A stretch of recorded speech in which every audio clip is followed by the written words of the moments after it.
el hacer una revisión un poquito más rápida de algunos otros cultivos que se estén produciendo en Guatemala o que tengan potencial de producción, ya sea para el mercado local o para exportación, y que de ellos se obtenga flor de corte. Comenzamos hablando de la estaticia, recordando que es una planta que en Guatemala en exportación se utiliza para filler, aunque en el mercado local se puede utilizar como flor de corte, principalmente porque es usada para cementerios por su larga durabilidad. Luego hablamos del aster, que es una planta que no la estamos exportando, pero que en lo personal yo le veo bastante potencial. Vamos a hablar de otra, que es una planta que nosotros en Guatemala la conocemos con el nombre de cartucho. En algunos países la conocen con el nombre de lirio de agua, porque es una planta que requiere mucha humedad. De hecho, en la escuela tuvimos problemas en el área que teníamos con cartucho, porque tomaron la decisión de no regarla en un verano y la planta se resintió mucho. Requiere mucha humedad, a pesar de que tiene un rizoma, tal y como lo vamos a ver en un par de segundos. Pero en el mercado de exportación es una planta que se conoce con el nombre de cala. En es una planta, aquí sí es bien específico, es de la especie Xanthedesquia aethiopica. ¿Por qué? ¿Por qué digo que es bien específico? Porque existen otras plantas del género Xanthedesquia que se están produciendo, inclusive que tienen, yo le diría, más potencial que la etiópica, pero que son de diferente especie. Pero el cartucho como tal, la cala, ya no le vamos a decir cartucho, porque dijimos que solo vamos a hablar de nombres para el mercado de exportación. El cartucho o cala se utiliza mucho como flor de corte, tiene buena demanda en el mercado local y se exporta a algunos países centroamericanos.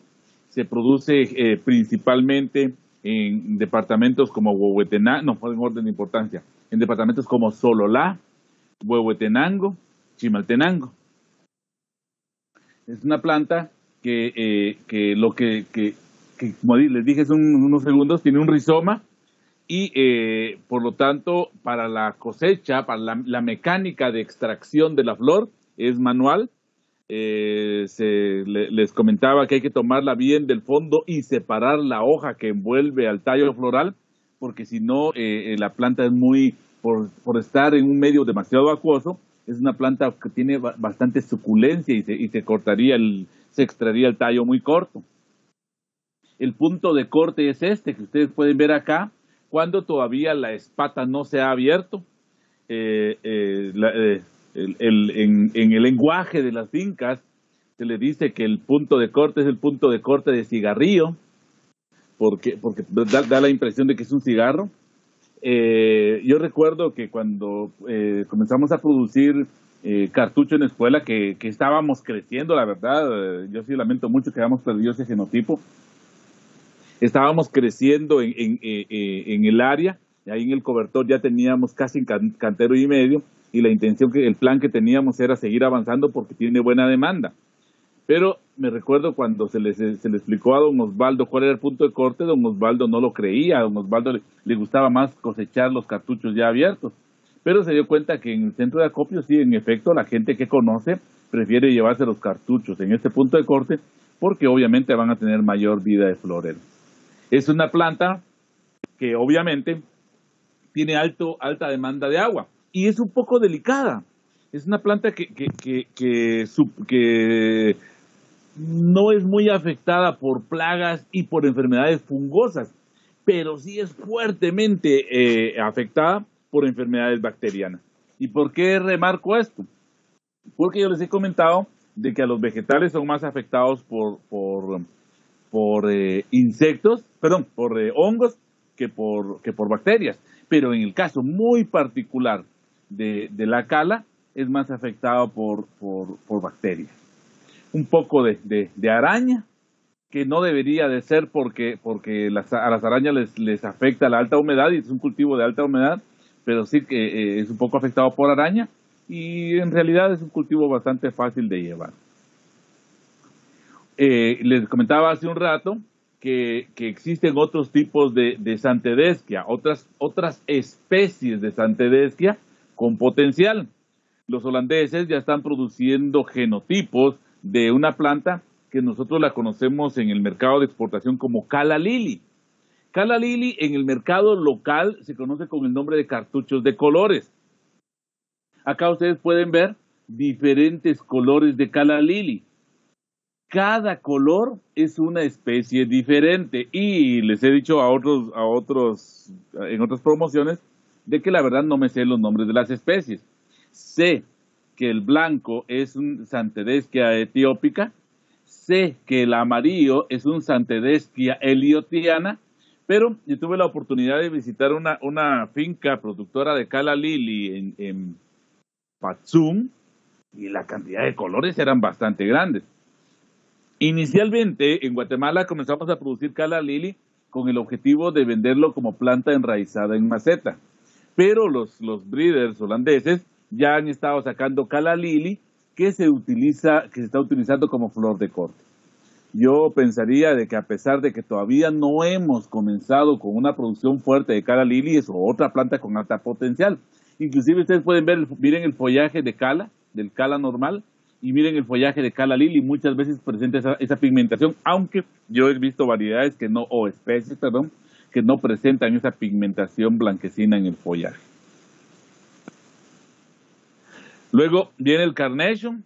Ay, aquí se me olvidó poner el nombre en el mercado de exportación. El clavel de corte o Carnation, Dianthus carophyllus, que de esta solo la voy a mencionar así rápidamente porque medio hablamos un poco cuando estuvimos platicando acerca del crisantemo. Les decía que es una planta que en términos generales se parece mucho su manejo.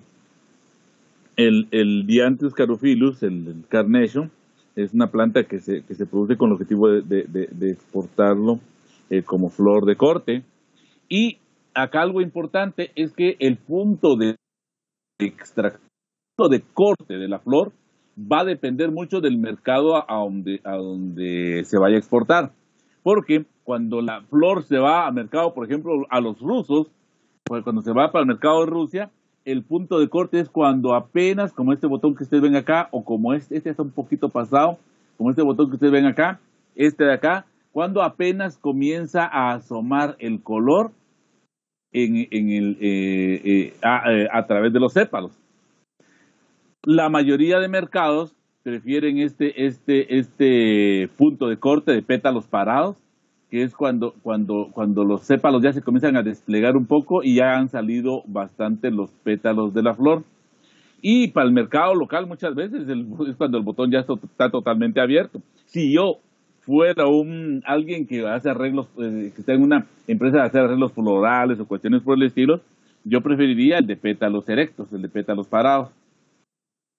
Es una planta que requiere cierto frío, que para las cuestiones de Guatemala, las plantaciones se establecen principalmente en Chimaltenango, en la parte del altiplano, se produce bajo condiciones de invernadero y presenta como plagas más importantes, presenta a la araña roja, Tetranicus urticae, y al fungus gnat.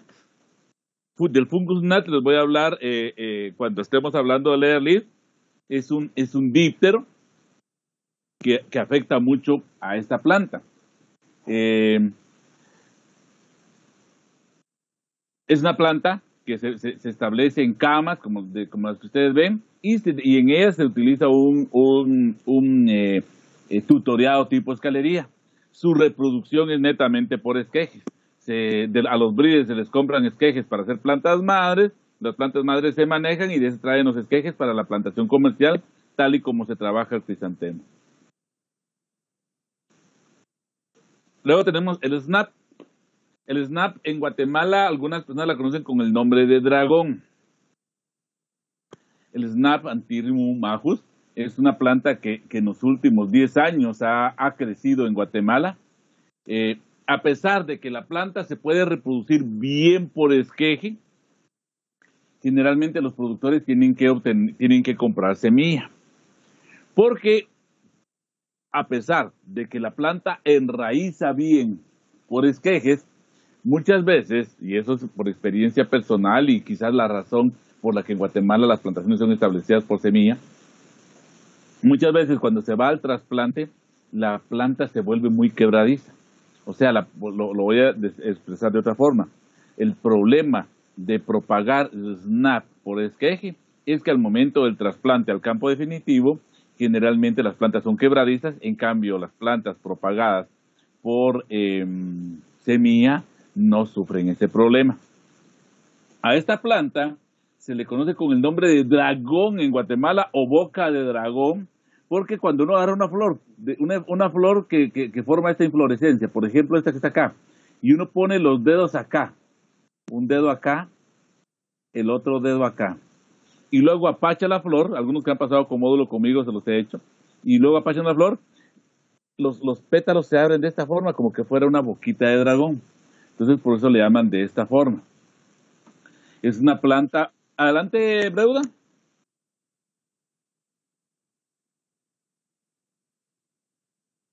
Ah, ¿no lo logra ver? Porque yo sí tengo puesta la cámara y yo sí miro en mi pantalla, miro mi cámara. Yo miro, sí se mira, se mira. Muy bien, es algo en su configuración, Breuda. Les decía, el SNAP es una planta bastante fácil de trabajar. Tiene el problema de que los trips la afectan mucho. Y cuando tenemos problemas de trips, sí se vuelve un poco dificultoso porque los trips se esconden en la planta. Esta es una foto de una plantación de SNAP en el Tejar. No, perdón, en San Andrés Itzapa. En San Andrés Itzapa, el punto de... Entonces la planta se pone a germinar en un propagador, se trasplanta al campo definitivo, realmente el manejo es mínimo, mucho cuidado con los trips, se hace un tutoreo tipo escalería, tal y como ustedes lo pueden ver, y el punto de corte del SNAP es esta vara que ustedes ven acá, está exactamente en su punto de corte. El punto de corte es cuando los primeros, ustedes pueden ver aquí abajo, los primeros botones florales, o sea, los que están en la parte de abajo, se comienzan a abrir. Entonces ahí se cortan los botones florales y se arman los bonches. Desconozco el tamaño de los bonches, no he logrado obtener esa información. Se arman los bonches listos para exportación. Acá ustedes pueden ver, están ya hidratando los bonches. Y luego en cuarto frío, aunque aquí no están en cuarto frío, aquí todavía están listos para meterlos en cuarto frío, se meten a cajas y los meten a los cuartos fríos. Aquí no sé porque no he tenido la oportunidad de visitar una plantación de SNAP, desconozco si hacen enfriamiento. Si a mí me contrataran en esta finca, lo primero que yo voy a recomendar es que hagamos enfriamiento. En estos baldes los metemos al cuarto frío y luego armamos los bonches. No sé si lo están haciendo, me imagino que sí, que tal vez por cuestión de comodidad lo están encajando aquí afuera, me imagino. Luego vienen algunas plantas tropicales, por ejemplo las maracas. Las maracas son unas plantas de la especie Zingiber spectabile y que producen rizoma. Por lo tanto, su propagación es por división de rizoma. Al ser una planta tropical, jovencitos, no se les olvide que vamos a requerir una reducción de la incidencia solar, o sea, un poco de sombra, un sarán o estas. Sí he visto yo plantaciones, la mayoría de plantaciones que he visto, no he visto, le voy a ser honesto, nunca he visto una plantación en umbráculo.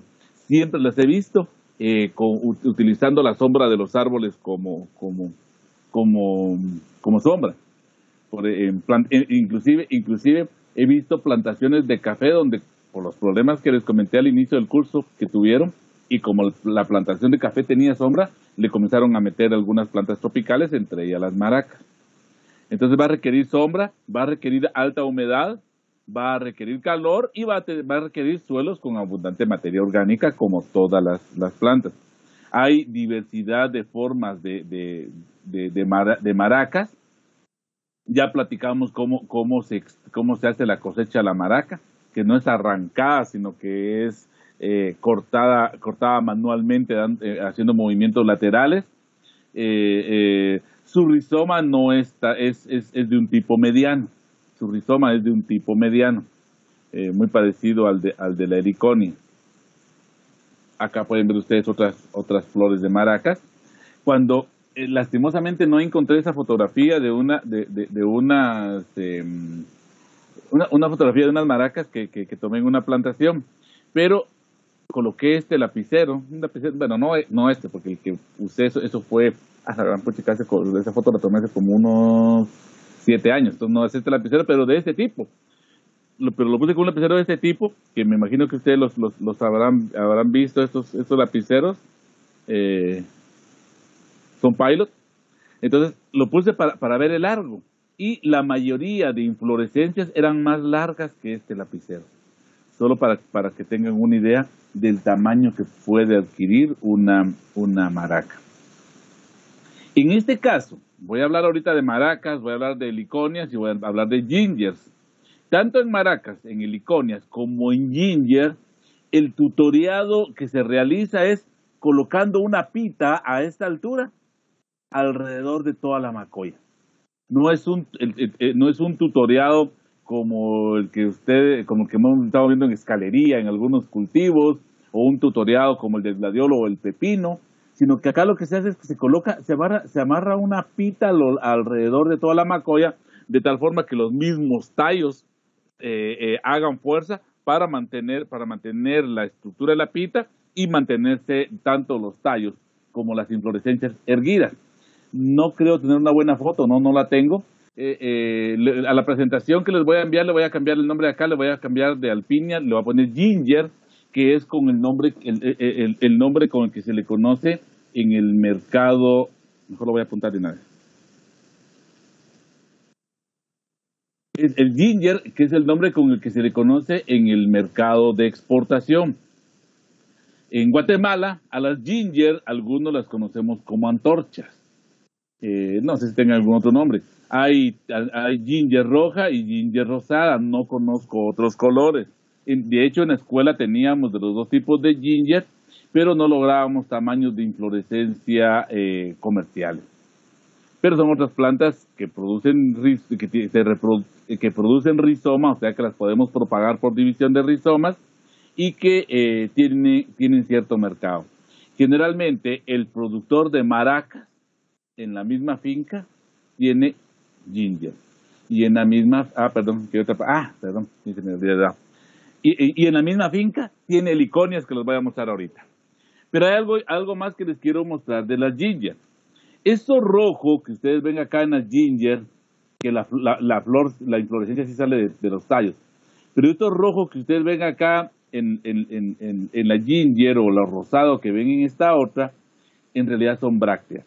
Acá ustedes pueden ver en las cositas blancas, esas insignificantes que se ven que están saliendo las brácteas, son las verdaderas flores.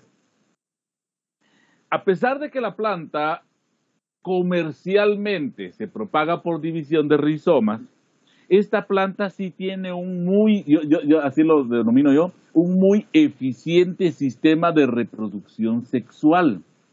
Porque obviamente, si ustedes ven acá sobre la bráctea, si ustedes ven ahí flores, esas flores las produce la planta con el objetivo de producir su semilla. Las brácteas son de color para atraer polinizadores, pero produce esas flores con el objetivo de producir su semilla. Si ustedes se recuerdan, cuando hablábamos del ave del paraíso, yo les comentaba que el ave del paraíso tiene un arilo porque las semillas caen, y como son plantas tropicales hay mucha lluvia, y las semillas se comienzan a dispersar con el agua. En el caso de las maracas, los que tengan maracas en su casa me podrán confirmar esto. En el caso de las maracas, la situación no es esa. Las maracas producen su semilla y la semilla germina dentro de la inflorescencia. La semilla germina dentro de la inflorescencia. Cuando uno no cosecha las flores de ginger, en algunas flores comienza a observar que acá entre las brácteas rojas, yo nunca lo he visto en rosadas, solo lo he visto en rojas, pero entre las brácteas comienzan a salir unas hojitas. Y esas hojitas, si uno las deja crecer, cuando ya están más o menos de un tamaño de unos 2 a 4 centímetros, si uno las deja crecer, cuando ya están de un tamaño de unos 2 a 4 centímetros, uno llega y las corta con cuidado, sale la plantita, uno logra extraer la plantita con un pequeño rizoma. Uno logra extraer la plantita con un pequeño rizoma. Yo he agarrado estas plantitas, las he colocado en bolsas y las he hecho crecer y me han producido una nueva maraca. Obviamente es un método muy lento, eso lo hice más que todo por curiosidad de ver por qué estaban saliendo esas hojitas ahí. Luego cuando la traje vi que tenía rizoma y al meterla en suelo, el rizoma creció y produjo sus raíces. O sea que sí es un buen método de reproducción, pero es lento. Comercialmente la vamos a propagar por división de rizoma. De hecho, ahorita en esta temporada deberían de estar las flores que no se cortaron, naturalmente deberían de tener esas plantitas formadas en las brácteas. Adelante. En el WhatsApp mandé una foto, no sé si a eso se refería. Déjame ver. Exactamente. Sí, ahí están saliendo. Y esa es de una ginger rosada. Sí, ahí van a salir. Ahí van a salir. Yo nunca las había visto así, las he visto más como hojita en las verdes. Pero si esa como esta solo la compartiste en la sección C, yo la voy a compartir en la sección D. Muchas gracias por el aporte.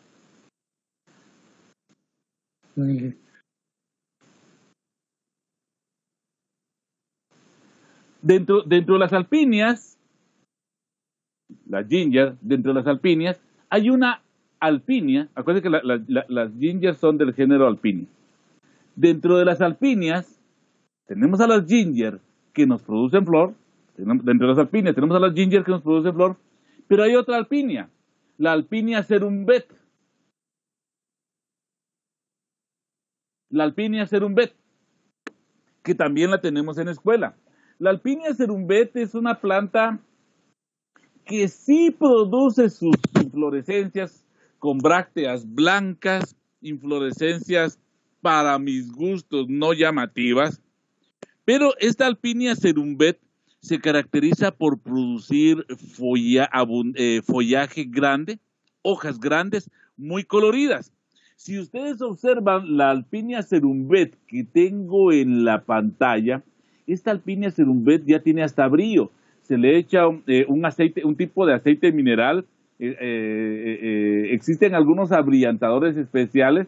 Cuando nosotros no tenemos abrillantadores especiales, podemos utilizar el aceite mineral que venden en la farmacia para males del estómago. Con una hoja, con un poco de algodón, se le frota la hoja y la hoja agarra este brillo. Y esto se puede utilizar para arreglos florales.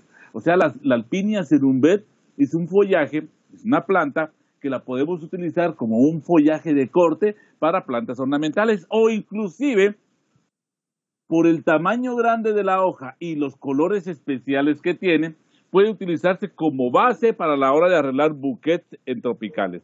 Se recuerdan que en buquets en tropicales vimos que se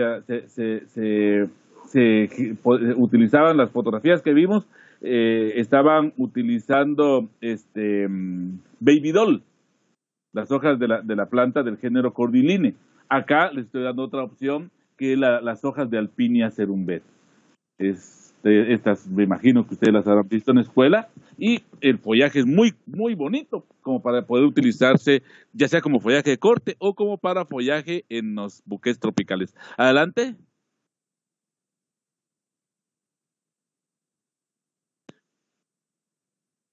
Muchas gracias, no lo sabía. Vamos a experimentar por las proteínas que tiene, me imagino que sí.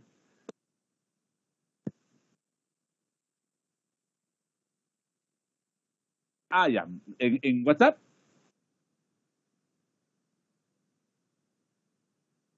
Sí, pero no tiene flor, ¿verdad? Sí. Bueno, nítido. Muchas gracias, Débora. Entonces les decía, tenemos la Alpinia cerumbet, es una buena opción para arreglos tropicales. Quizás dentro de este grupo de plantas tropicales que estoy hablando ahorita, que antes todas se incluían en la familia Musaceae y ahora todas se separaron, están en diferentes familias, maracas, ginger, quizás la más útil, la más comercializada, la más la más popular son las heliconias. Existe una diversidad de heliconias. Existen tantas heliconias que las podemos clasificar en dos grupos. Y en cada grupo van a haber diferentes tipos de heliconias. Las heliconias que presentan inflorescencia erguida se le llaman heliconias porque presentan estas brácteas en una configuración helicoidal. Pero están las heliconias erguidas y las heliconias pendulares. Ambas heliconias son importantes en el mercado, quizás son más importantes las erguidas que las pendulares. Entonces hay erguidas y varios tipos de erguidas, pendulares, varios tipos de pendulares. Estas heliconias en la escuela, las heliconias erguidas, las tenemos las dos, las heliconias erguidas las tenemos en el umbráculo que le llamamos umbráculo de las tropicales, que es un umbráculo que está a la par del umbráculo del leatherleaf. Y las heliconias erguidas, espero que todavía estén vivas porque ahí no les han estado poniendo riego desde hace 2 años. Las heliconias erguidas están en el bosque a la par de la cancha de básquetbol. Ahí tenemos las heliconias erguidas. Ambos tipos de heliconias se propagan por división de rizomas, igual que las alpinias, igual que las maracas. Los rizomas son de tamaño medio. Podemos ver aquí algunos ejemplos de las heliconias más populares, las heliconias más bonitas. Por ejemplo, la flavelata, una heliconia muy bonita. La ortotrica, que no, para mis gustos no es tan bonita, pero sí es popular. La heliconia wagneriana, que esa, los que la han visto en escuela, porque solo tengo una planta de wagneriana en escuela. Los que la han visto en escuela no me dejarán mentir que la inflorescencia es como que fuera de plástico, es grandota, compacta, como que fuera de plástico. La verdad es que la foto no le hace honor a la belleza de la flor. Dentro de las heliconias pendulares, la más popular es la rostrata. Y esta heliconia, que no le conozco el nombre, el nombre común de la heliconia, de la variedad o especie de heliconia. Esta heliconia tengo la fotografía acá porque es muy popular. Me recuerdo que durante algunos años esta heliconia la tuvieron en el Sarita que está ahí en Escuintla. Un Sarita que es muy visitado principalmente para hacer una pausa y comerse un helado uno ahí. Pero ahí en más de alguna ocasión hubo gente que me hacía el comentario, pero miren, nosotros hemos visto una heliconia que ahí crece a pleno sol. Y es esta heliconia. No es que esta planta sea heliófila, simplemente la adaptaron para heliófila. No la adaptaron, le crearon un ambiente para que soportara las condiciones de pleno sol. ¿Cuál fue la condición que le crearon ahí en Sarita y que le puede crear uno? Es ponerle abundante riego. Si la planta esta se está regando constantemente, la planta no va a sufrir quemaduras en los bordes de las hojas debido al sol. Y tiene la particularidad de que al estar en contacto con el sol, la cantidad de flor que va a producir es mayor. Entonces, esta es una heliconia que, insisto, no le conozco el nombre, pero es una heliconia que es más utilizada con fines no de extraer flor, sino con fines de jardinización en sitios donde haya calor. Funciona bastante bien. ¿Perdón? No, no. Muchas gracias, Breuda. En el chat de la sección. En la reunión, perdón. Sí. Muchas gracias, lo voy a anotar porque si ese no lo tengo. Muchas gracias, Breuda. Muy bien. Este, otra flor que es muy popular en Europa. En Guatemala se han establecido algunas plantaciones, pero todavía no le hemos encontrado la medida exacta para la producción. Es una planta que, aunque a pesar de que sí hay plantaciones, es una planta que en Guatemala la conocemos con el nombre de tigrillo. Se le llama tigrillo porque independientemente del color de la flor, los pétalos de la flor van a ser atigrados. Los pétalos son muy semejantes a los sépalos. Y Inge, los pétalos van a tener... Adelante. en el caso de heliconias, bueno, yo no sé a qué género o especie de heliconia es, pero aquí en Petén conozco personas que se comen algunas heliconias, le dicen chufle, si no estoy mal, y se lo comen con frijol y no sé, en huevo y otras, pero es un tipo de heliconia, no sé qué género es, pero sí he escuchado hablar de eso.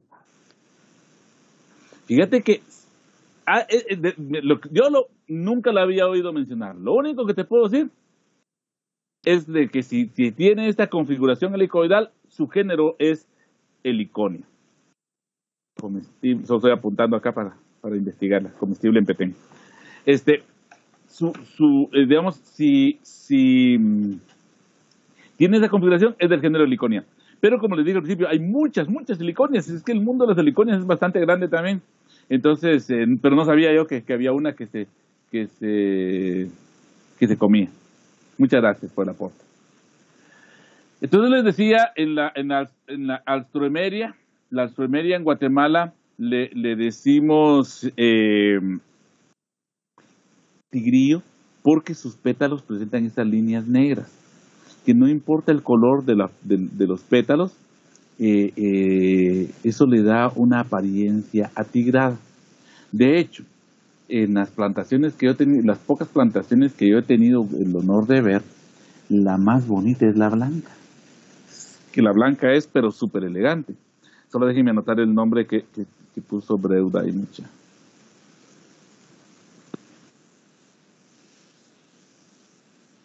¿Cuál? Ah, muchas gracias. Porque es que hay algunos heliconios que se parecen mucho al ave del paraíso. Muchas gracias. Entonces, toda la astromeria es una flor que la planta produce rizoma, es un pequeño rizoma, es bastante pequeño, bastante compacto. Los sépalos son muy parecidos a los pétalos. La planta, al producir rizomas, se propaga bien por división de rizomas. Se propaga por división de rizomas. En esta planta es una planta heliófila, y que es el problema de la planta que cuando se le reduce la incidencia de luz, comienza a producir un follaje en exceso, y al producir follaje en exceso, la planta no va a producir flor. Entonces sí hay que ponerle heliófila. Por eso es que lo aconsejable es producirla en su propio clima, que en Guatemala son regiones arriba de 1.700 metros sobre el nivel del mar. En Guatemala estamos produciendo algunos genotipos que yo no me atrevería a decir que son locales, sino que diría que no sé cómo se consiguieron. Pero si ustedes quieren iniciar una plantación para exportar a países como Europa, que les digo que es una flor muy gustada, ahí sí tienen que comprar genotipos con un breeder. Los genotipos que están produciendo aquí en Guatemala es para satisfacer el mercado local y un poco el mercado salvadoreño. La planta se produce y va a venir y va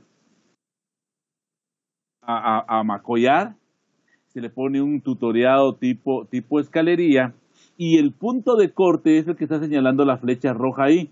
El punto de corte del tallo floral, que el tallo floral es una inflorescencia, el punto de corte es cuando los botones florales aún están cerrados, pero ya se observa el color de la flor.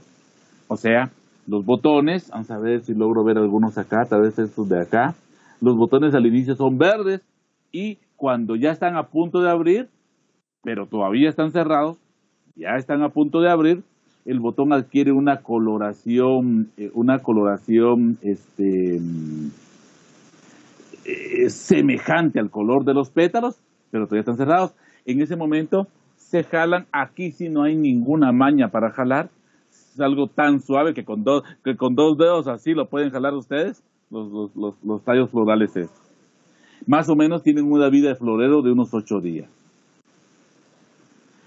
Aunque no lo crean, el espatifilo, Breuda, ahí escarba su planta y mire si no tiene alguna, porque me quedé pensando en ella. Gallina ciega, araña, eso. Bueno. Sí, pero en algún momento pensé que podía ser alguna plaga del suelo, pero sí, la planta esta sí es un poco delicada en eso. Ok, entonces el espatifilo, a pesar de que es una planta que en Guatemala la estamos exportando como planta enraizada en maceta, en Guatemala se produce y se exporta como planta enraizada en maceta, nosotros hemos explorado el mercado de la venta de flor y sí se nos ha vendido. Entonces, a pesar de que es una planta que todavía no se ha trabajado mucho como flor de corte, potencialmente se puede utilizar. Es una planta bastante fácil de trabajar, requiere humedad y sí, Breuda, usted tiene razón. La planta, si no tiene suficiente humedad, lo que le faltó fue humedad. Si no tiene suficiente humedad, o se llena de araña o lo peor, porque en este caso es peor la mosca blanca, se llena de mosca blanca. Es una planta que presenta rizomas, por lo tanto la propagación es por división de rizomas. Es una planta umbrófila, Luego vienen las amarilis.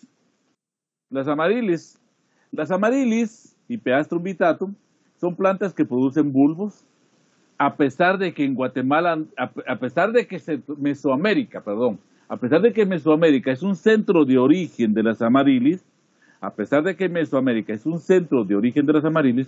no se han explotado los genotipos, y los genotipos, como los que ustedes ven en la fotografía, los genotipos mejorados, fueron producidos, adivinen por quién.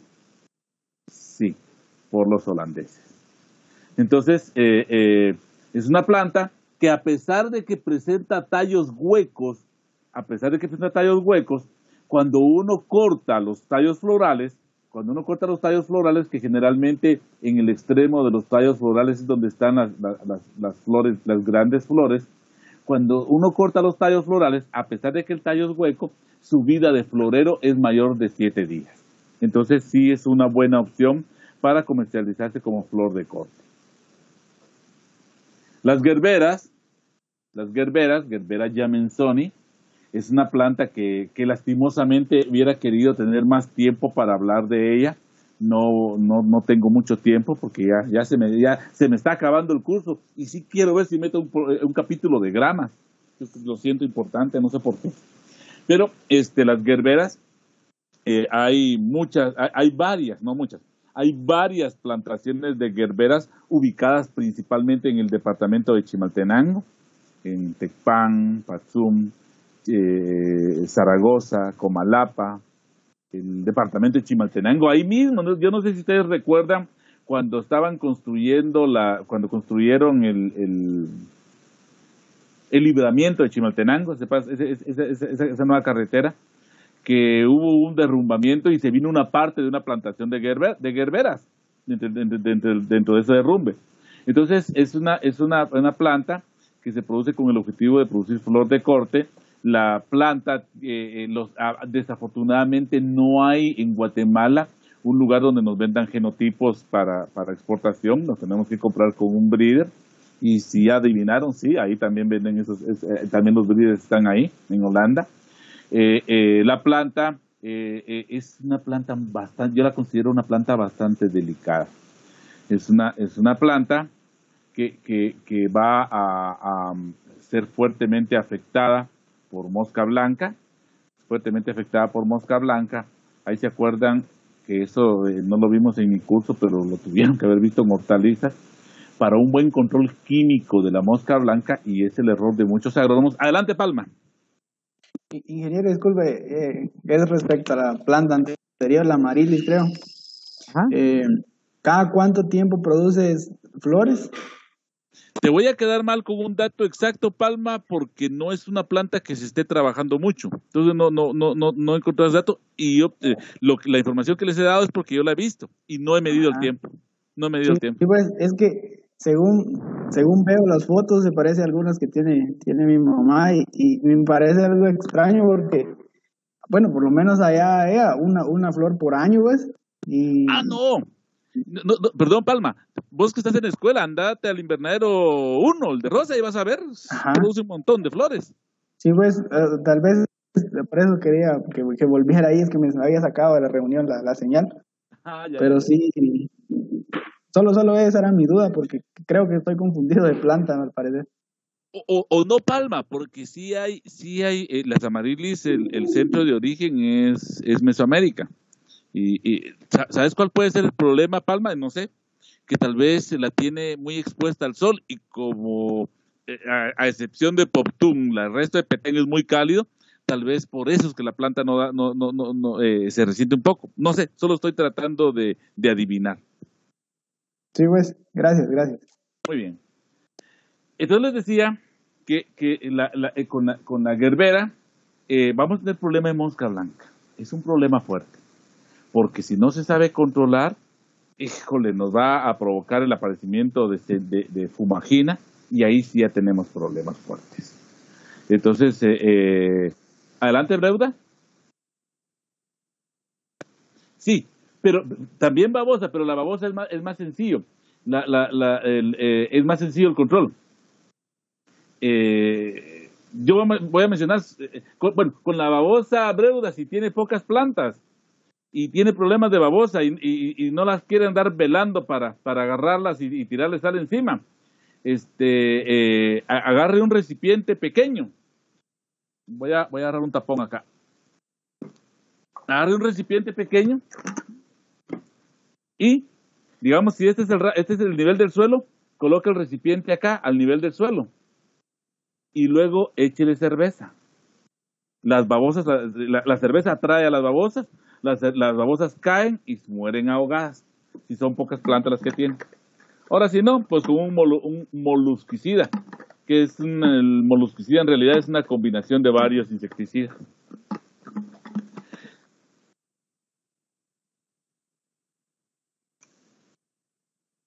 Ah, ya. Ahí y el problema es de que se les pasó de humedad, seguramente. Pero sí hay problema de babosa porque es una planta macolladora. Pero, regresando a la mosca blanca, con la mosca blanca, perdón, Palma, ¿me estás levantando la mano otra vez o se quedó levantada? Se había quedado levantada, dije, disculpe.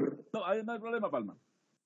Yo les decía con la mosca, no hay modo que hable la mosca, va mucha. Entonces con la mosca blanca, les decía, el problema es de que la mosca blanca hay que controlarla cuando hayan focos. Si dejamos que la mosca blanca se establezca, ya nos llevó la tristeza. ¿Y cuál es el problema de los agrónomos? No, me imagino que esto lo aprendieron en hortalizas. ¿Cuál es el problema de los agrónomos? Que aplicamos insecticidas, cuando vamos al control químico, aplicamos insecticidas, pero solo para el control de adulto. Ahí aplicamos el tiociclán, que es bueno. Aplicamos el fipronil, que es bueno. Aplicamos el tiodam, que ya es antiguo, ya está un poco pasado de moda, pero yo lo he visto todavía en muchos programas de control de mosca blanca. Pero muchas veces a los agrónomos en nuestros cursos de entomología, en nuestros cursos de hortalizas, se les olvida contarnos de que la mosca blanca, si queremos tener un buen control de mosca blanca, junto con el control de adultos, hay que controlar huevos, porque si no, las moscas siempre van a seguir poniendo huevos. Y existe un ovicida, existe un ovicida que es muy eficiente para el control de huevos. La Bayer, que es la casa que lo distribuye, lo ofrece también para huevos de araña, pero para huevos de araña a mí no me gusta. Para huevos de araña a mí no me gusta, pero para huevos de mosca blanca es muy bueno. El ingrediente activo es spiromisofen.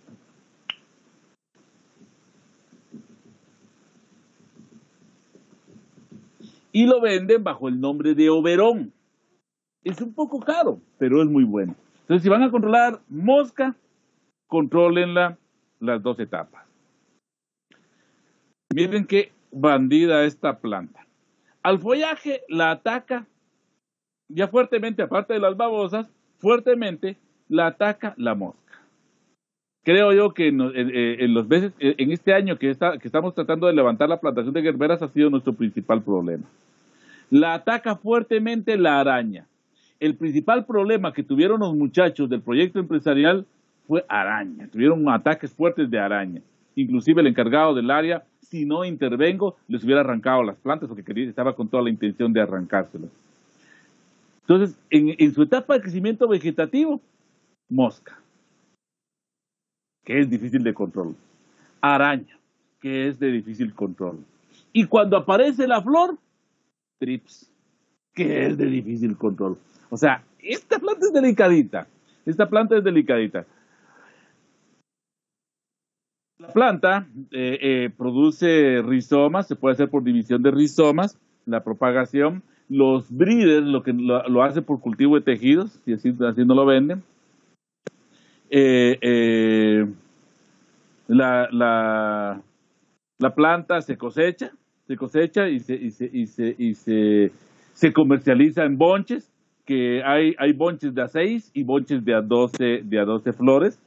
Ustedes han visto, me imagino, que en el mercado local una flor de gerbera, una simple flor de gerbera, el precio puede oscilar entre 1 hasta 5 quetzales. Una simple flor de gerbera. Entonces es una flor que se comercializa bien. Luego están los lirios. Ya vimos el lirio azucena, pero hay otro lirio que fue el primero que se comenzó a producir en Guatemala, es el lirio hemerocalis, que también se propaga por división de rizoma. ¿Y por qué decidí incluirlo ahorita acá? Porque los que tienen la posibilidad de viajar aquí a la capital, no, allá a la capital, que yo estoy en Villanueva, los que tienen la posibilidad de viajar allá a la capital, cuando uno se va a meter a Majadas, uno va camino, pasa por el Walmart, pasa sobre el periférico, sigue recto, pasa uno por Max, y ahí en Max hay un redondel, hay una rotonda, un redondel ahí, y si ustedes ven ahorita, está topado de lirio hemerocalis. O sea, se los comento porque es un área muy transitada y ahí hay hemerocalis y para mí es importante que, de ese sentido, era importante que lo viera. En la escuela tuvimos bastante hemerocalis, lastimosamente fue un proyecto que fracasó y mantuve un poco de planta ahí a la par del del umbráculo de orquídeas, pero no le doy muchas expectativas post pandemia. Aquí pueden ver ustedes los lirios hemerocalis, existen diversidad de ese tipo de lirios. Aquí hay más lirios hemerocalis en producción. Luego viene el solídago. No logré conseguir fotos de solídago en plantación. Pero el solídago es esta flor amarilla que ustedes ven acá. En algunos lugares le llaman comúnmente vara de oro. Pero en realidad no es el verdadero nombre en el mercado de exportación, es solídago. El solídago en Guatemala se produce para venderse principalmente como filler. Y se propaga por esquejes. Eso creo que la información de esas dos no las incluía ahí en la diapositiva, ya no me dio tiempo. Entonces se propaga como fillers, se comercializa, para ser utilizado como filler, y se propaga por esquejes. Se propaga por esquejes, aunque también se puede propagar por semilla, pero comercialmente se propaga por esquejes. El agapanto es una planta de naturaleza, y esto lo voy a hacer bien claro en decirlo, es una planta de naturaleza heliófila.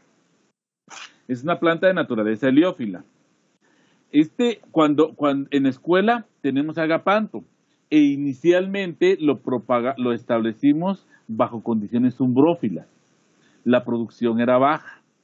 Un día decidimos agarrar un área que estaba sin uso y lo metimos bajo condiciones heliófilas.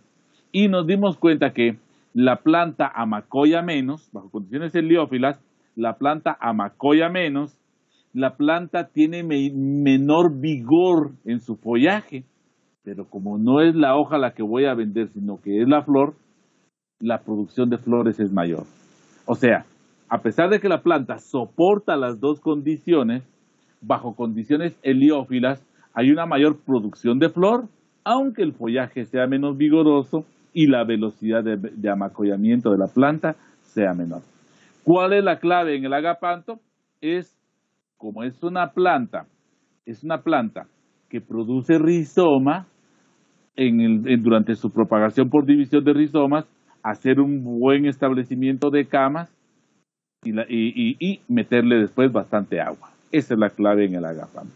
Hay agapanto de inflorescencias, yo le digo a esto azul, no sé qué color le dirán ustedes, y de inflorescencias blancas.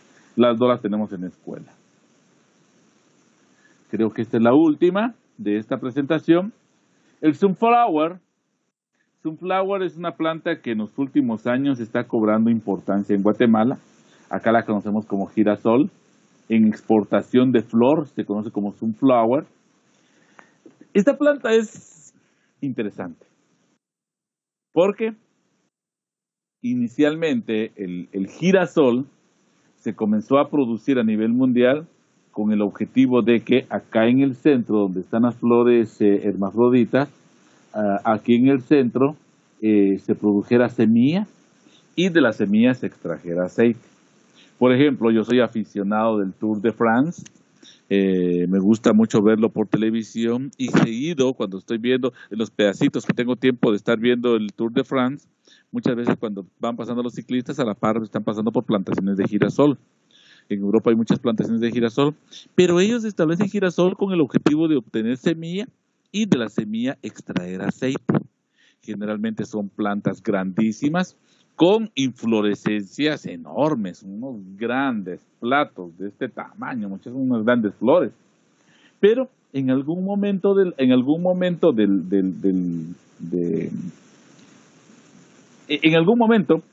los productores se dieron cuenta de que podían vender flor de girasol como flor de corte. Entonces comenzaron los breeders comenzaron a establecer los primeros híbridos, comenzaron a establecer los primeros híbridos con el objetivo de comercializarlo como flor de corte en diferentes países. La primera empresa que trajo semilla de híbridos de sunflower para flor de corte fue Zacata. Trajo un híbrido, Sunbright era el nombre del híbrido, un híbrido muy bueno, lo mejorcito que yo he visto, un híbrido muy bueno, más o menos de un ciclo de 10 días en propagador para la germinación de la semilla y 60 días de crecimiento en campo. Yo lo comencé a trabajar en escuela, comenzamos a trabajar como un proyecto empresarial y luego nos quedamos con el proyecto, después de que como fue nuestra idea, les prestamos la idea al proyecto empresarial y luego cuando se graduó esta promoción, ya nos quedamos nosotros con el proyecto, lo sembrábamos escalonado y nunca logramos medir la eficiencia financiera del proyecto, pero sí era muy bueno. ¿Por qué? Porque comprábamos las semillas, costaban 2.400 quetzales las 10.000 semillas.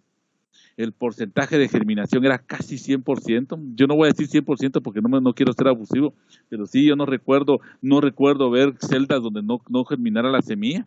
Ellos ofrecen más del 90%, pero en realidad es el 100% casi lo que ellos dan.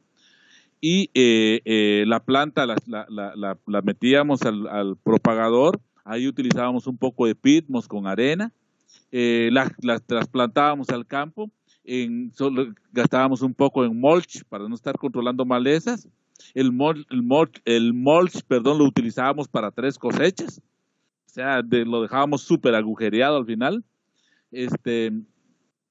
y al final no hacíamos le hacíamos un par de fertilizaciones, no hacíamos control de plagas y enfermedades porque no nos afectaban y cosechábamos los tallos y nosotros los regalábamos, los dábamos barato, los dábamos a quetzal cada tallo, pero en realidad señores, de las 10,000 semillas que nos hubieran germinado, 9,000 semillas, 90%, que era más, lo que habíamos gastado 2,400 quetzales en semilla, y luego lo que se le había invertido era mínimo la planta. Entonces sí, el rendimiento era muy bueno. Lamentablemente por cuestiones administrativas, primero fue de Zacata, que dejó de vender semilla, y luego de la escuela ya no hicimos el intento de conseguir semilla. Actualmente comenzó, bueno, yo me imagino que el boom que generó Zacata con sus semillas hizo que se creara cierta demanda se me olvidaba contarles, que se creara cierta demanda de flor de girasol en Guatemala. De hecho, les quería comentar, es que esta parte se los quería comentar. El centro de acopio de la escuela no estaba donde está ahorita, sino que el centro de acopio de la escuela está en la casa esa de concreto. Creo que es oficina de producción. Sí, oficina de producción. Donde está ahora la oficina de producción, que está a la par de la casa de madera, ahí en el área de frutales, en donde comienza la calle de las Promociones. Eso inicialmente fue creado como centro de acopio, por eso es que ustedes ven la ornamentación que tiene los vidrios. Fue creado como centro de acopio. Y el girasol lo producían los estudiantes del proyecto empresarial, lo producían ahí en el área que está a la par del umbráculo de las tropicales.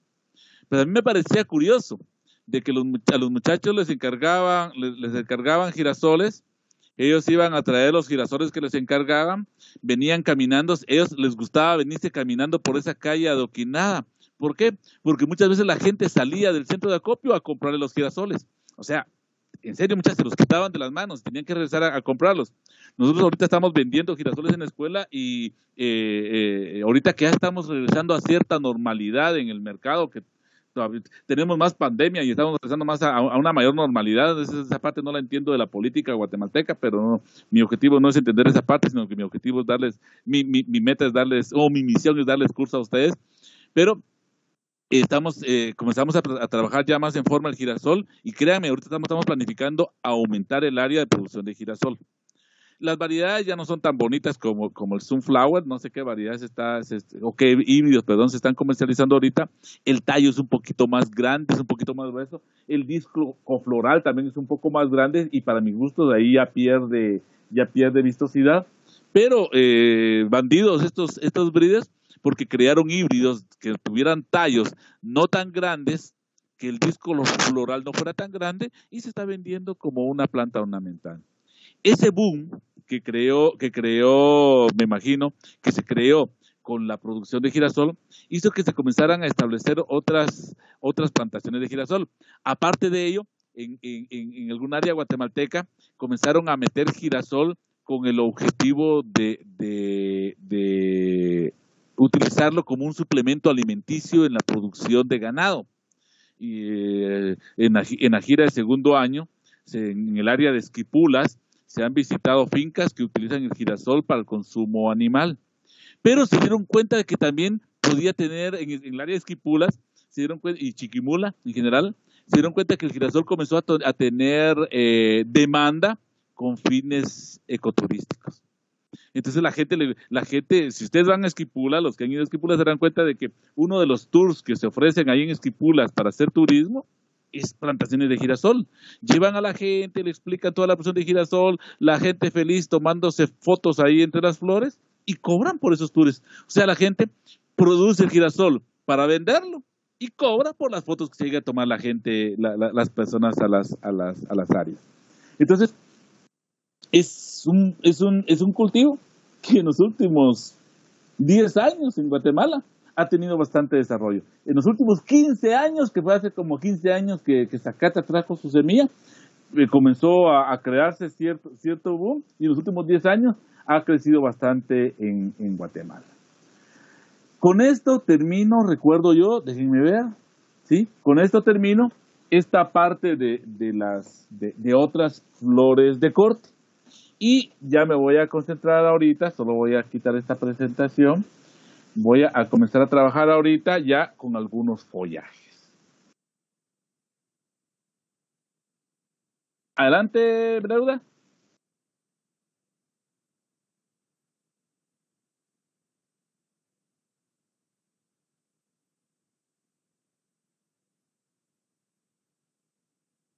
No, una cosecha al año. Una cosecha al año que era más o menos, bajo condiciones umbrófilas, la cosecha era más o menos entre mayo y junio. Sí, sí. Y al final, lo que hemos ganado más bajo condiciones heliófilas es mayor producción. Mayor producción y la calidad del tallo floral se mantiene. Muy bien, entonces voy a comenzar a hablar ahorita un poco acerca del leather leaf. El leather leaf, como se les dijo en su curso de biología, el leather leaf es el follaje de corte de exportación más importante de Guatemala. Es una planta de la especie Rumora adiantiformis. Es un helecho, ¿sí? Es un helecho. En Guatemala se comenzó a trabajar, esta es un área enferma. En Guatemala se comenzó a trabajar el leather leaf más o menos en la década de los 80. Un colega de la promoción de Byron Estrada es de la promoción 84-86. Este colega, perito agrónomo, fue pionero en este cultivo. Lo contrató híjole, no me acuerdo el nombre del señor de apellido Mirón, don Alfredo. Lo contrató don Alfredo Mirón, como un patojo sin experiencia, recién graduadito, para ir a trabajar leather leaf. Comenzó a establecer las primeras plantaciones de leather leaf. En escuela ni sabíamos que existía algo que se llamaba leather leaf. No había leather leaf en Guatemala, no teníamos idea, aparte de que nosotros tuvimos unos cursos deficientes de esta área, fue bastante deficiente nuestra formación, pero no había leather leaf, y este colega comenzó a desarrollar las primeras plantaciones. Fue contratado como perito agrónomo para eso. La empresa de los Mirón comprende otras plantaciones, por ejemplo, ellos entonces eran fuertes en rosa, y comenzó a desarrollar plantaciones de leather leaf. Me imagino que en algún momento tal vez hasta pensó en crear el leather leaf para que fuera el follaje que acompañara a los bonches de rosa. Me imagino, no he tenido la oportunidad nunca de hablar con don Alfredo. Sí he tenido la oportunidad de hablar con el colega que le estoy hablando ahorita, inclusive el año pasado lo tuvimos en un webinar que hicimos, del cual invitamos a todos los estudiantes. Me imagino que algunos de ustedes participaron. El colega, pero les quiero contar esta historia porque en parte es un poco de motivación también. El colega salió con cero conocimiento de leather leaf, con casi cero conocimiento de producción de flores y follajes. Pero voy a utilizar el dicho que más de alguna vez se los tuve que haber mencionado, no es mío, sino que es del finado Francisco Ibarra, de la 82-84. Él decía que un agrónomo debe ser capaz de pegar un botón hasta pilotear un avión. Uno no debe decir, no me lo enseñaron, sino procurar hacer bien las cosas. Es decir, mire, no sé cómo se hace, pero déjeme, lo voy a intentar. Eso es lo que uno tiene que hacer. De hecho, mi primer trabajo me lo dieron el día de la entrevista. Me dijeron, usted va a trabajar con tal cosa. ¿Qué piensa del trabajo? Mi respuesta fue, mire, la verdad yo nunca he trabajado eso, pero si me dan la oportunidad yo voy a hacer bien las cosas. Y creo que fue la respuesta que me dio el trabajo, porque ellos sabían que en Guatemala nadie podía hacer ese trabajo. No había gente capacitada en Guatemala. Y estaban seguros de que yo no sabía de eso. Y creo que les agradó mi sinceridad. Entonces, y mi voluntad, y de hecho, así lo hice. Lo intenté hacer y lo hice bastante bien. Bueno, pero este colega, comenzó a desarrollar muchas plantaciones de leather leaf en Guatemala. Yo les podría decir que desde el punto de vista agronómico es el padre del leather leaf en Guatemala. Su nombre es Ricardo Cachupe. Ahora es un productor independiente. Los que sean de por allá de Zacatepec, San Miguel Dueñas, ahí tiene el centro de sus empresas, aunque tiene plantaciones de leather leaf, aralia y otras especies, las tiene distribuidas en diferentes departamentos de Guatemala, en Santa Rosa, en el área del Jocotillo, le conozco empresas. Bueno, pero lo importante de esto es que se creó el Airlift sin saber de que se iba a convertir en el principal follaje de corte del país. Como les dije hace un rato, es un helecho. Al ser helecho, es una planta que naturalmente crece en las riberas de los ríos. Al crecer naturalmente en la ribera de los ríos, es una planta que va a ser umbrófila. Es una planta umbrófila que requiere alta humedad y que requiere bastante materia orgánica en su establecimiento. Las plantaciones de Guatemala, que ahora son varias empresas las que tienen plantaciones de Airlift para exportación, se establecen bajo condiciones de umbráculo. Se utiliza sarán que oscila entre el calibre 63 al 73. Las principales plantaciones están establecidas en el departamento de Alta y Baja Verapaz. ¿Sí?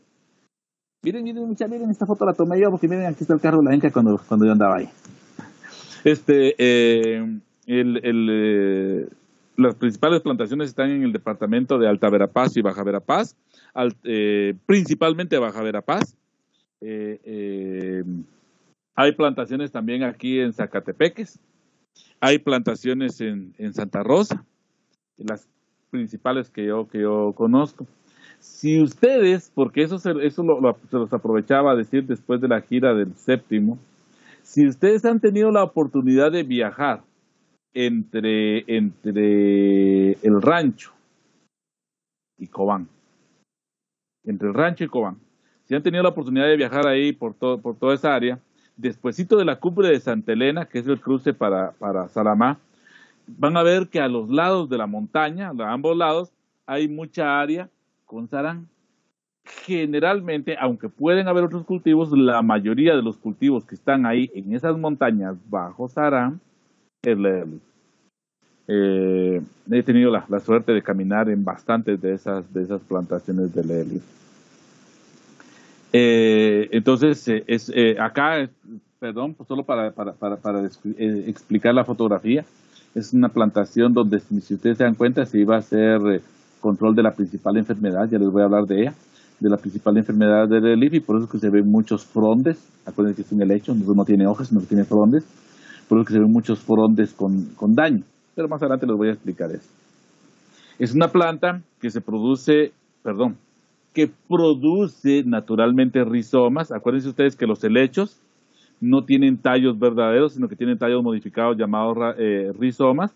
No tienen hojas verdaderas, sino que tienen unas protohojas, o sea, son unos órganos que posteriormente se especializaron en hojas, pero tienen mucho de la anatomía de una hoja, llamadas frondes, y sus raíces también son unas protorraíces llamadas rizoides.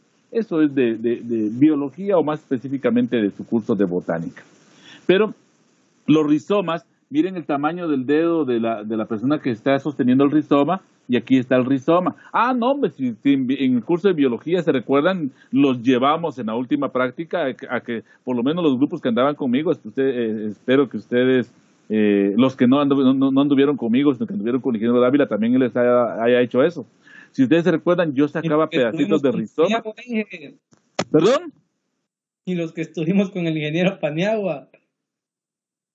No, pero es en práctica. El ingeniero Paniagua no dio la práctica. Fue el ingeniero Dávila, y en el caso de la promoción de ustedes, fuimos entre el ingeniero Dávila y yo. Yo les di a las secciones A, B, C y D, y el ingeniero Dávila a las otras. Pero cuando los llevamos ahí al Airlift, sacamos los pedacitos las porciones de rizoma para que la vieran y las colocaran en la colección. Pero si no lo hizo el ingeniero Dávila, o si ya no se acuerdan, porque eso fue hace, aunque todavía Román se recuerda de Paniagua, si ustedes se recuerdan, los rizomas son de tamaño pequeño, no son delgados, pero son de tamaño mediano, de mediano a pequeño. Ustedes lo pueden ver, son más o menos del diámetro de un dedo. Aquí está el dedo. Y lo que se hace para la propagación es extraer porciones de rizoma que tengan más o menos 15 centímetros de longitud. Se extraen porciones de rizoma que tengan más o menos 15 centímetros de longitud y se preparan bien las camas. Honestamente, para mí, un defecto que han tenido los productores de leaf en Guatemala es que no le ponen zona de drenaje a la planta. No le ponen zona de drenaje y sí le meten abundante agua. Entonces, yo sí he visto problemas de anegamiento en plantaciones de leaf. Inclusive, he visto cuando personas van caminando acá en temporadas de mucha lluvia, tipo agosto, septiembre, van caminando por acá que el pie se hunde hasta la rodilla y no es posible caminar acá si no es que no se llevan mangas. Más adelante les voy a mostrar las mangas. Lo que sí hacen los productores de leaf es que la cama de crecimiento del rizoma le agregan mucha materia orgánica. Ellos sí tienen bien claro y lo que hacen es agregarle abundante materia orgánica. Ellos mismos en las fincas, yo he visto que hay productores que producen su materia orgánica a través de la descomposición de los frondes viejos utilizando lombrices coqueta roja. Preparan su lombricompost aplicándole algún tipo de materia orgánica de tipo animal y utilizando todos los frondes viejos que salen del leaf, los descomponen y lo utilizan después y les ha funcionado bien. Otros que producen sus propias aboneras. Todo lo importante es preparar una buena cama, por lo menos ellos las camas les dan más o menos una altura de 30 centímetros, más o menos el ancho de la cama es de 1 a 1.20, ¿sí? Y establecen su leaf. Van colocando los diferentes porciones de rizoma para establecer la cama. Algo importante. En las plantaciones de leaf, y cultivos asociados, ahí les voy a decir cuáles son los cultivos asociados. En plantaciones de leaf y cultivos asociados, generalmente eso es importante, las unidades de medida de las áreas no es hectáreas como en muchos cultivos, no es manzanas como muchos cultivos, no son cuerdas como muchos cultivos, no son metros cuadrados como muchos cultivos. Acá se utiliza la unidad de medida llamada acre. Si ustedes llevaron algún curso de matemática donde les hablaron de estas unidades de medida, ustedes recordarán que el acre es una unidad de medida inglesa. Si ustedes hablan con un gringo, por ejemplo, ellos generalmente les van a decir, yo tengo tantos acres de maíz, tengo tantos acres de no sé qué, pero en Guatemala no es algo que se mencione mucho. Y sin embargo, algunos de ustedes, ojalá, no sé, va a ir a caer alguna empresa productora de leaf y probablemente ahí les comiencen a hablar de acres. Y ustedes dirán, híjole, no tienen que llegar con, híjole, ¿eso qué es? Porque ya estudiaron tanta matemática para eso. Un acre, les voy a dar el dato exacto. Les voy a dar el dato exacto. Pero como a mí me cuesta la memorización, yo no soy buen memorista, un acre es un poquito más que media manzana. O sea, si me dicen tengo 60 acres, yo sé que eso es un poquito más de 30 manzanas. ¿Sí? Es un poquito más. Un acre es un poquito más que media manzana. Un acre es un poquito menos que media hectárea. Un acre es un poquito menos que media hectárea. O sea, si me dicen, tengo 60 acres, nuevamente el mismo dato, yo sé que tienen menos de 30 hectáreas. Eso lo hago por una transformación rápida que muchas veces no la tiene que hacer en el campo. Precisión. Un acre son 4.047 metros cuadrados. Un acre son 4.047 metros cuadrados.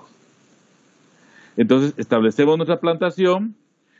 Nuestra plantación va a estar bien manejada si al meterla, bueno, al principio cuando la establecemos comenzamos a observar, porque muchas veces estas porciones, miren, cuando uno extrae la porción de rizoma, ya vienen algunos frondes.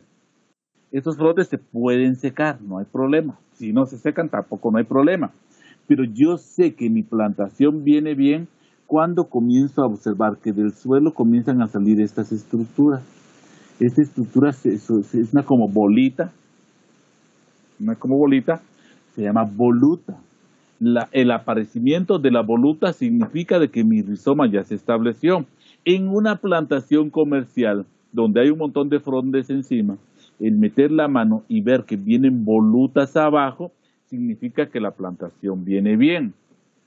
Si yo meto la mano en una plantación ya establecida, yo meto la mano y no hay volutas, Houston, hay algún problema. Significa de que tenemos un problema. Y los problemas no son para quebrarnos las cabezas. Los problemas son para que busquemos soluciones. ¿Qué es lo que tenemos que hacer si no hay volutas o la cantidad de volutas es muy baja? Primero, ¿por qué es un problema? Porque si no hay volutas o la cantidad de volutas es muy baja, significa de que después de que yo me termine los frondes que están en cosecha actualmente, ya no voy a tener frondes nuevos. Una voluta se va a convertir con el tiempo en un fronde. Entonces el aparecimiento de volutas para mí es importante. Si no hay volutas, la forma de solucionarle es agregándole materia orgánica a la cama. Comienzo a agregarle materia orgánica en la cama. Como este curso trato yo de que se trate de experiencias prácticas que les puedan servir, en mi caminar por las fincas de Leatherleaf, yo me di cuenta que muchos productores lo que hacían era que conseguían aserrín. Se iban a los aserraderos, conseguían el aserrín y le tiraban el aserrín. Y me puse a pensar, Mario Alemán, ¿qué tanto aserrín tenés en la escuela? Y ahí va el bruto de Mario Alemán. Bueno, los estudiantes mandados por el bruto de Mario Alemán a traer el aserrín al aserradero. Se llevaron el aserrín, les dije cómo lo tenían que aplicar y lo aplicaron. Mario Alemán, según él, iba a levantar la plantación de Leatherleaf que tenía pocas volutas. A los días, llega don Osvaldo conmigo todo asustado. Profe, la plantación se está quemando. Cuando voy a ver, todos los frondes se estaban chamuscando. La gran puchica, dije yo. Otro problema. No hay que afligirse con los problemas. Hay que poner mente serena, pensar, analizar, buscar solución. Yo dije, esto es algo que me está provocando el aserrín. Obviamente, venir y sacar el aserrín de ahí era imposible, era muy difícil, era muy trabajoso, ¿sí? Entonces, ¿qué se me ocurrió? Bueno, le dije a don Osvaldo, vamos a dejar un estudiante todos los días ahí. Se recuerdan que ahí en el área de Leatherleaf el riego es por aspersión y regamos cuando la bomba de producción animal está buena y nos dan riego. En teoría se riega todos los lunes, miércoles y viernes. La orden para don Osvaldo fue, ok, ahora aparte de ese riego va a poner todos los días a un estudiante tempranito aquí a echarle bastante agua a Leatherleaf. Lo que hice fue hacer lavados de suelos instantáneos. ¿Por qué lo pude hacer? Porque yo sí creé zona de drenaje en mi plantación de Leatherleaf que establecí ahí, que se la establecí yo. Entonces, afortunadamente, y junto con eso, a comenzar a hacer podas de saneamiento. Dije, ahorita viene un productor de Leatherleaf acá y se va a decir lo que siempre dicen en la escuela. En la escuela no saben hacer las cosas. Enseñan, pero no saben hacer las cosas. En ese momento sí era cierto. Lo que hice fue cometer un error. Afortunadamente la plantación a los días venía la plantación. Moraleja, ¿qué aprendizaje me quedó de eso? Fui a investigar un poco y me di cuenta que el aserrín, como la mayoría de madera cerrada es pino, tiene muchos taninos. Esos taninos son tóxicos para las plantas. Entonces el aserrín hay que dejarlo compostar. Compostar significa dejarlo en un área húmeda y estarle agregando agua todos los días para que los taninos se laven por al menos 6 semanas. Los productores de Leatherleaf compraban aserrín, pero lo compostaban. Eso no me lo enseñaron, eso no lo vi. Yo ya lo aprendí, ustedes ya lo saben, muchachos. De mis errores están aprendiendo ustedes. ya que estoy hablando de errores, les voy a hablar el error de otro profesor que ha dado módulos en el área. Si fuera yo, diría fui yo, pero como no soy yo, no les voy a contar quién fue porque mala onda. Pero otro profesor, el Airleaf, yo lo fertilizo, tal y como se los dije en algún momento, yo lo fertilizo al igual que los anturrios y al igual que las orquídeas, los fertilizo de forma foliar. Lo ideal es una vez a la semana. Generalmente lo fertilizo una vez a cada 10 días por disponibilidad de bombas y de estudiantes en el módulo. Y la plantación viene bien. Un día otro profesor fue el que dio el curso y no me consultó. Y este profesor mandó a hacer había que fertilizar el Airleaf y dijo, bueno, no, metamos una fertilización diferente. Le tiró, no me recuerdo si fue urea o le tiró triple 15 a la plantación. Al rato ahí venía la plantación toda quemada. ¿Por qué? Porque esto no es zanahoria, no es maíz, muchachos, esto es Airleaf, es un helecho. Entonces, estas son plantas que evolutivamente evolucionaron diferentes que las plantas magnoleofitas. Entonces, la absorción de mucha agua y la absorción de nutrientes minerales, la planta la hace a través de las hojas. Entonces, la fertilización tiene que ser foliar. Apúrate, Mario Alemán, que solo tenemos 9 minutos. La fertilización tiene que ser foliar. Entonces les cuento 2 errores que hemos cometido en la escuela en la plantación, y la plantación, sin mucho cuidado, ahí está. Esta no es una plantación de Airleaf, es una plantación de Aralia, pero la traigo acá para demostrarles esto. Cuando estamos aquí, cometieron un error, metieron una cama en medio de los polines. Eso no se hace. Yo les recomiendo que sean que utilicen mejor su matemática y traten de aprovechar de mejor forma estas áreas.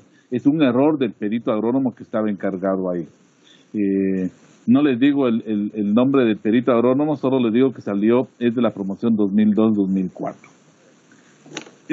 Por cierto, a pesar de que él salió en el 2004, esta plantación la visité en el 2012, ya era un perito agrónomo que tenía tiempo ahí, todavía le jalé las orejas. Entonces yo todavía soy su profesor, a pesar de que sabe más que yo de los cultivos estos. Bueno, la cuestión está, la idea de esta fotografía es que ustedes se den administrativamente en el Airleaf y en muchas plantaciones que se establecen bajo condiciones de umbráculo, y como ya no vamos a ver umbráculo, por eso decidí incluir esta fotografía acá, el espacio, el cuadrado, el área que se forma entre este polín y los polines de este lado, que yo aquí visualmente no alcanzo a ver, pero me imagino que es este y uno que aquí no se ve. Esta área que se forma acá, este cuadrado, se le conoce con el nombre de tramo. Esto es importante desde el punto de vista administrativo, porque a ustedes solo les van a hablar de tramo. Generalmente, las distancias entre polines oscilan alrededor de 8 metros en cualquiera de esas plantaciones. 8 metros, o sea que aquí más o menos hay un poquito más hay más o menos unos 60 metros cuadrados, porque no es exactamente 8 metros, se deja un poquito menos o más, dependiendo de las condiciones, dependiendo de cómo vayan a colocar el sarán. Entonces, solo quería mencionarles esta parte del tram. Esta foto se las voy a explicar cuando estemos viendo Aralia. Muy bien, entonces viene el Airleaf. El Airleaf es afectado principalmente por un mal al que se le conoce con el nombre de chicharrón. Ojo, no estoy hablando de enfermedad, un mal que se le conoce con el nombre de chicharrón. Inicialmente, cuando se comenzó a hablar de chicharrón, se estaba hablando de una enfermedad provocada por un hongo del género Coletotrichum. Si ustedes recuerdan su curso de fitopatología, en fitopatología les enseñaron que al Coletotrichum, a la enfermedad provocada por el hongo Coletotrichum, se le conoce con el nombre de antracnosis. Ahí he encontrado algunos informes técnicos elaborados por estudiantes que no han tenido una buena asesoría por parte de la ENCA, que les dejan el nombre de antracnosis. Y no, mucha antracnosis es el nombre común de una enfermedad. Si es el nombre común, a la enfermedad se le va a dar el nombre común que sea más popular en el cultivo o en la región. Por ejemplo, en mango, coletotrico provoca una enfermedad llamada antracnosis. Ahí sí no hay pierde porque así se le conoce en todos lados. Pero el leatherleaf, a la enfermedad que provoca el hongo Coletotrichum, se le conoce con el nombre de chicharrón. Leatherleaf y cultivos asociados. Asociados, como ahorita les voy a explicar por qué son asociados, como la aralia o como la aspidistra, como la cola de caballo. Se le conoce con el nombre de chicharrón. ¿Por qué le pusieron el nombre de chicharrón? A saber, muchachos. Pero si ustedes van a una plantación de leatherleaf, los trabajadores, ustedes le dicen a un trabajador de leatherleaf, miren, vaya a hacer poda de antracnosis. El trabajador va a voltear a verle y decir, enséñeme porque eso no lo puedo hacer. Pero si ustedes le dicen, a ver, vayan a hacer chicharroneo, ellos les enseñan a ustedes cómo hacer la poda. Son expertos. Entonces, a la enfermedad provocada por el hongo Coletotrichum, en leatherleaf no se le conoce como antracnosis, se le conoce como chicharrón. El chicharrón el chicharrón es la principal enfermedad que aparece en el leatherleaf y es provocada por un hongo del género Coletotrichum. Y esta enfermedad se la controlan o la manejan. Esta enfermedad la manejan de dos formas. Esta enfermedad la manejan de dos formas. De forma no química y de forma química. De forma no química es a través de podas. La poda para el control o para el manejo, no es con control. La poda para el manejo del chicharrón se conoce con el nombre de chicharroneo. Los chicharroneros son personas especializadas en hacer el chicharroneo. Los chicharroneros andan cargando su tijera de podar tallos suaves, andan cargando su bote desinfectante, generalmente el Virkons, desinfectan la tijera y cuando miran un fronde dañado, ahorita les voy a enseñar frondes, un fronde dañado por chicharrón, vienen y lo cortan. Solo que, la foto que está acá, solo que la poda o el chicharroneo, solo que el chicharroneo o la cosecha de frondes buenos, digan ustedes, ¿qué relación tienen esa ahorita? Tanto el chicharroneo, que es la poda de saneamiento de frondes dañados por Coletotrichum, como la cosecha de los frondes nuevos, se realiza de forma semejante. Se desinfecta la tijera de podar, tallos suaves, con Virkons y luego se corta el fronde a ras del suelo. Se corta el fronde a ras del suelo. En el caso de un fronde bueno, pues tiene lógica. ¿Por qué tiene lógica? Porque mientras más largo sea el fronde, mejor precio puede conseguir en el mercado. Entonces, en ese caso, podría tener lógica. Pero, aparte de esa lógica, en realidad, el chicharroneo y la cosecha de frondes nuevos se hace a ras del suelo. Antes de eso. ¿Por qué otra cosa podría tener lógica? Porque generalmente, si no se hace a ras del suelo, sino que se dejan estos tuncos, si no se hace a ras del suelo, los cosechadores protestan. ¿Por qué? Porque cuando metan la mano, se la van a apoyar con esos tuncos. Entonces, desde el punto de vista de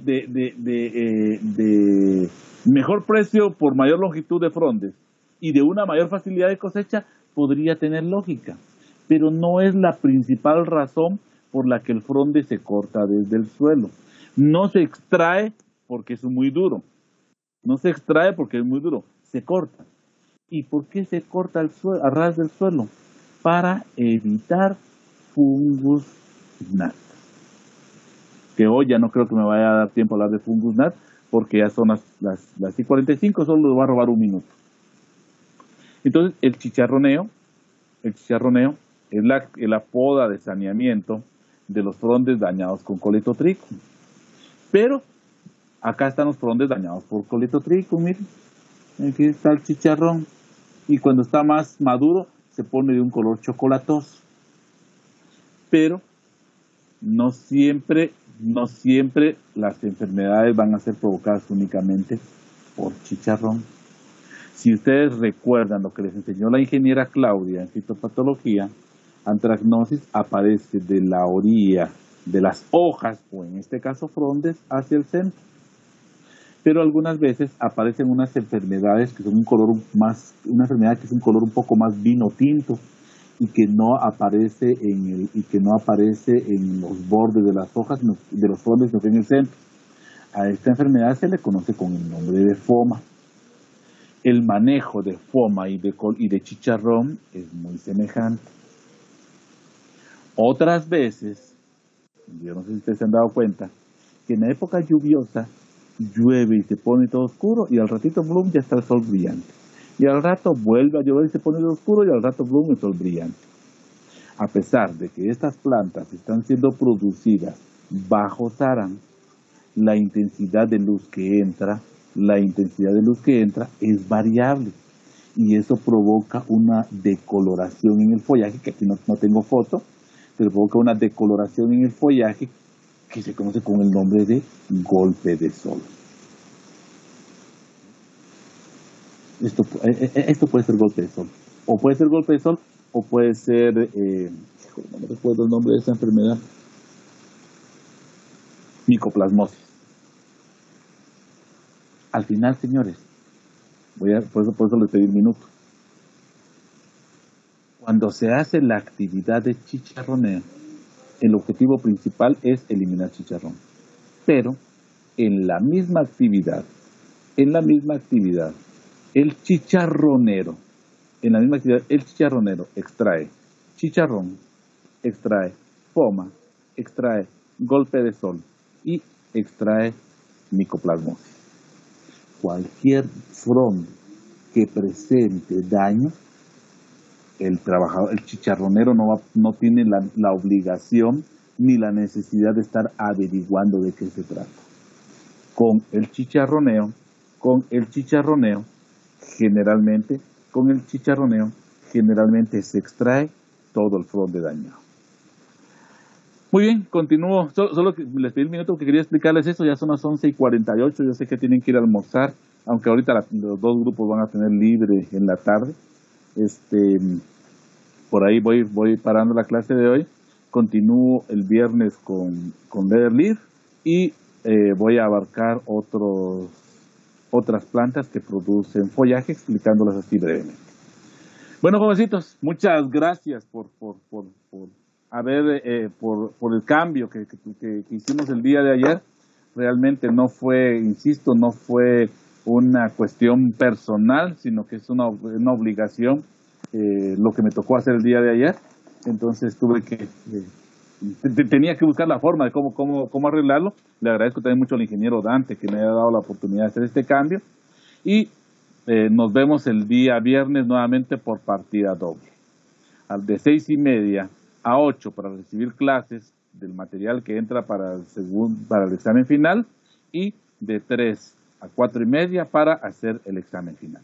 Que tengan el segundo examen parcial. Que tengan buena tarde, jovencitos, que les vaya muy bien en su examen del día de hoy y nos vemos pronto. ¿Usted lo tiene bajo condiciones umbrófilas? ¿Pero le llega suficiente luz? ¿Suficiente claridad? ¿Sí? Entonces tranquila. ¿Y se ven sanas las plantas? Mire. Ajá. Me imagino que la planta está macollando, Breuda, me imagino. Porque acuérdense que ellas tienen ciclos, hay ciclos en los que baja la floración, ciclos en los que sube la cantidad de floración. A mí me preocupó la fotografía que me mostró, porque no le hallaba y dije, tal vez tiene alguna plaga del suelo. Pero si tiene araña, ahí está. Ahí está, eso es. Entonces ahí está, no hay ningún problema. ¿Sí?